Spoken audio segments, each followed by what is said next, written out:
చేసుకునేటటువంటి పండగ ఈ ఉగాది పండగ. ఈ ఉగాదికి యుగాది అని ఒక పేరు ఉంది. అంటే అసలు కలియుగ ప్రారంభం ఇవాల్టి రోజునే జరిగింది. భాషాపరంగా రాష్ట్రపరంగా వేరు ఉగాదులు ఉన్నప్పటికీ తెలుగు భాషను మాట్లాడేటటువంటి వాళ్ళందరూ కూడా ఈ చైత్ర శుద్ధ పాడ్యమి నాడే ఉగాది పండుగ చేసుకుంటారు. మనం చాంద్రమానాన్ని ఎప్పుడూ కూడా కాల గణనములకు ప్రాతిపదికగా తీసుకుంటాం. ఈ చాంద్రమానమునందు చైత్రమాసం మొట్టమొదటి మాసంగా స్వీకరింపబడుతుంది. ఈ చైత్రమాసంలో వచ్చేటటువంటి శుక్లపక్ష పాడ్యమి ఏది ఉందో ఆ పాడ్యమి మొదటి తిథి.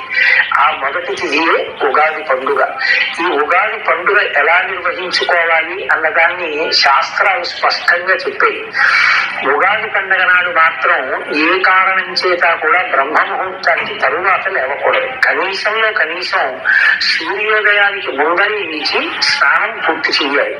చాలా మందిలో ఉన్నటువంటి అపప్రథ ఏమిటంటే సూర్యోదయం అయిపోయిన తరువాత పూజ చేసి ఆ పూజలో వేప పువ్వు పచ్చడి అనబడేటటువంటి పచ్చడిని నైవేద్యం చేసి దాన్ని ప్రసాదంగా తీసుకోవచ్చు అని. కానీ శాస్త్రంలో అలా చెప్పబడలేదు.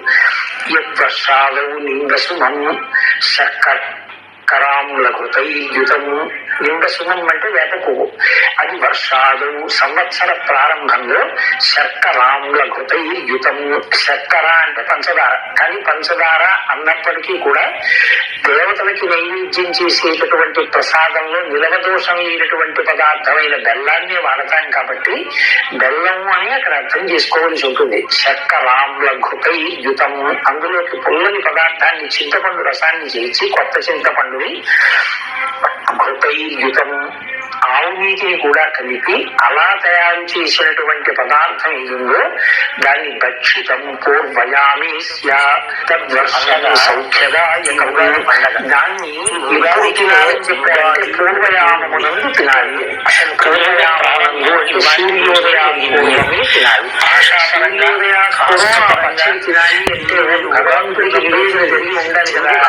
భగవంతుడికి నివేదన జరిగి ఉండగా కూడా పూజ పూర్తి ఉండాలి కదా. పూజ పూర్తి ఉగాది పండుగ చేసుకుంటారు. అంటే ఉగాది పండుగ ఎప్పుడు కూడా తీసుకుంటాం. ఈ చాలా స్నానం చేసి ముందు ఒళ్ళంతటికి కూడా పైన స్వీకరింపబడుతుంటారు. ఈ చైత్ర మాసంలో నుంచి ఉగాది శుక్రపక్ష ప్రారంభం తిరిగి ఉందో తైలాచ్యమి మొదటి ప్రవేశించి ఉంటుంది. ఈ ఉగాది పండుగ ఎలా నిర్వహించుకోవాలి అన్నదాన్ని శాస్త్రాలు స్పష్టంగా చెప్పేందుకు కూడా ఉగాది పండుగ మాత్రం ఏ కాలం చేత కూడా బ్రహ్మస్నానానికి తరువాత శరీరానికి కైవసంలో చేసుకుని సూర్యోదయానికి ముందర వేసి పూర్తి చేయాలి. స్నానం చేసి వెంటనే ఆరాధన చేసి ఉగాది పచ్చడిని చేసి ఆ పూజలో పచ్చడిని నైవేద్యం చేసి దాన్ని ప్రసాదంగా తీసుకోవచ్చు. కానీ శాస్త్రంలో అలా చెప్పబడి ప్రసాదంగా ఎవరు తీసుకుంటారు వాటిని తత్వ సౌఖ్యదాయకములకు వారికి ఆ సంవత్సరమంతా కూడా సౌఖ్యదాయకం ఉంటుంది. సర్వశాస్త్రంలో తీసుకోవచ్చు.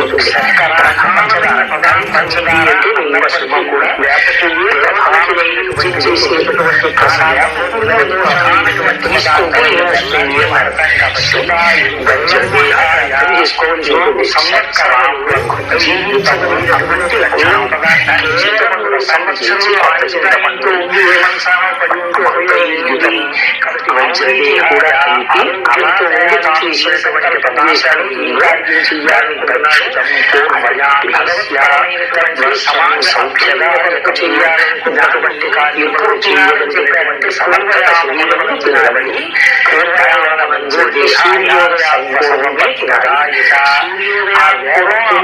సమస్తమైన భగవంతుడికి సంపదన జరిగించగలిగినటువంటిదే ఉంటుంది.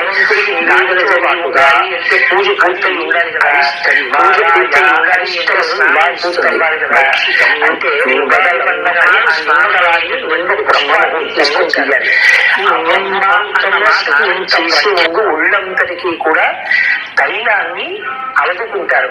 తైలే లక్ష్మి. ఉగాది పండగ నాడు బ్రహ్మ ముహూర్తంలో తైలాన్ని అలదుకుంటే చేసినప్పుడు మహావిషయం ప్రవేశించి ఉంటుంది. ఆకాశం చేత అలక్ష్మీగా గంగా సూర్యోదయం వరకు కూడా ఎక్కడెక్కడ నీటి గంగ ఆవరించి ఉంటుంది. తలస్నానం శరీరాన్ని తైలమందరం చేసుకుని అంటే బ్రహ్మ ముహూర్తంలో స్నానం చేసి వెంటనే బయటకు ఆరాధన చేసి దానితో పాటుగా బెల్లం ముక్కలతో పదార్థాన్ని వసంత ఋతువులో చైత్ర ప్రసాదంగా తీసుకుంటారు. తీసుకుంటే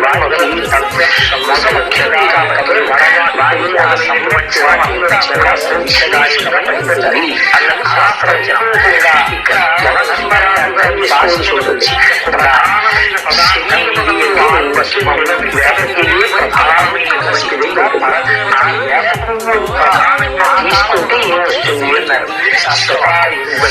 అన్నారు. సంవత్సరములు జీవించగలిగినటువంటి లక్షణం. మిగతా సంవత్సరంలో ఆరోగ్యంతో ఉండి ఏమంటారు ఆరోగ్యంతో ఉండి కర్తవ్యం చేశాడు. ఏం కార్యం చెయ్యాలనుకుంటున్నాడు? అటు భగవత్పరమైనటువంటి సమాజ అభ్యుదయ కొరకు చేయాలనుకున్నటువంటి కార్యములను చేయగలిగినటువంటి సమర్థత శరీరమునందు నిలబడి